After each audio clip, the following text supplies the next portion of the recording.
और अगली बड़ी खबर लखनऊ से, जहां विधान परिषद की 2 सीटों पर सपा नहीं उतारेगी उम्मीदवार। सूत्रों के हवाले से बड़ी जानकारी ये आपको दे रहे हैं। सपा के पास सीट जिताने के लिए नहीं है विधायकों की संख्या, इसी वजह से विधायक नहीं उतारे जाएंगे। एक सीट जीतने के लिए 200 वोट की आवश्यकता होगी और इन दोनों खाली सीटों पर 11 अगस्त को चुनाव होना है। आज से नामांकन की शुरुआत हो रही है, लेकिन जानकारी इस बात की मिल रही है कि समाजवादी पार्टी की तरफ से 2 सीटों पर उम्मीदवार नहीं उतारे जाएंगे।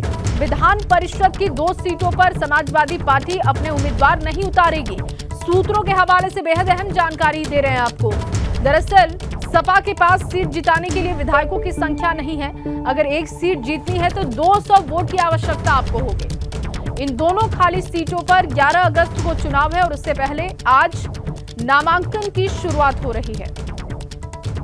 तो समाजवादी पार्टी के पास जिताने के लिए संख्या बल नहीं है, जिस वजह से समाजवादी पार्टी अपने उम्मीदवार 2 सीटों पर नहीं उतारेगी। अनुभव शुक्ला मेरे सहयोगी जुड़ चुके हैं। अनुभव, बताया जा रहा है कि 2 सीटें विधान परिषद की ऐसी हैं जिस पर समाजवादी पार्टी अपने उम्मीदवार नहीं उतारेगी, तो क्या इसके पीछे वजह है और कितनी पुख्ता ये खबर है? देखिए, बिल्कुल 2 सीटों पर उत्तर प्रदेश में विधान परिषद जो 2 सीटें खाली हैं, 11 अगस्त को उस पर चुनाव होना है। आज से नोटिफिकेशन जारी हुआ है, नामांकन शुरू हो गए हैं और इन 2 सीटों पर अगर आप कहें तो समाजवादी पार्टी अपने उम्मीदवार नहीं उतारेगी। सोर्सेज के हवाले से यूपी गंगा इस वक्त अपने दर्शकों को ये बड़ी जानकारी दे रहा है और साफ तौर पर उनका कहना है कि दरअसल नंबर्स नहीं है हमारे पास। जितनी सीट जिताने के लिए, एक सीट जिताने के लिए विधायकों की संख्या की जरूरत है, उतनी संख्या नहीं है समाजवादी पार्टी के पास। इसीलिए ये इस सीट, दोनों ही सीटों पर समाजवादी पार्टी अपने उम्मीदवार नहीं उतारेगी। क्यों? क्योंकि एक सीट जीतने के लिए 200 विधायकों के वोट की जरूरत पड़ेगी।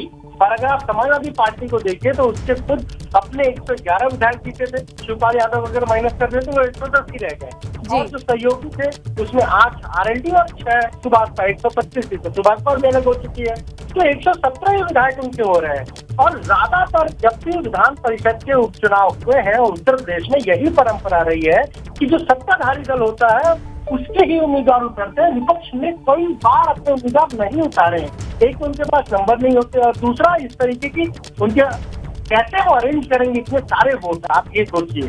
इसलिए ये माना जा रहा है कि ज्यादातर जिस तरीके से ये चुनाव पहले भी निर्विरोध हुए हैं, उसी तरीके से ये निर्विरोध चुनाव इस बार भी हो सकते हैं। यानी दोनों ही सीटों पर केवल बीजेपी के ही उम्मीदवार उतरे और हो सकता है कि दूसरे दल के जब कोई कैंडिडेट नहीं उतरेगा तब आसानी से निर्विरोध चुनाव हो जाएगा और वोट की नौबत नहीं आएगी। तो ये एक बड़ी खबर है इस विधान परिषद चुनाव को लेकर। बहुत शुक्रिया अनुभव तमाम जानकारी के लिए। तो एक सीट जीतने के लिए 200 वोट की आवश्यकता होगी।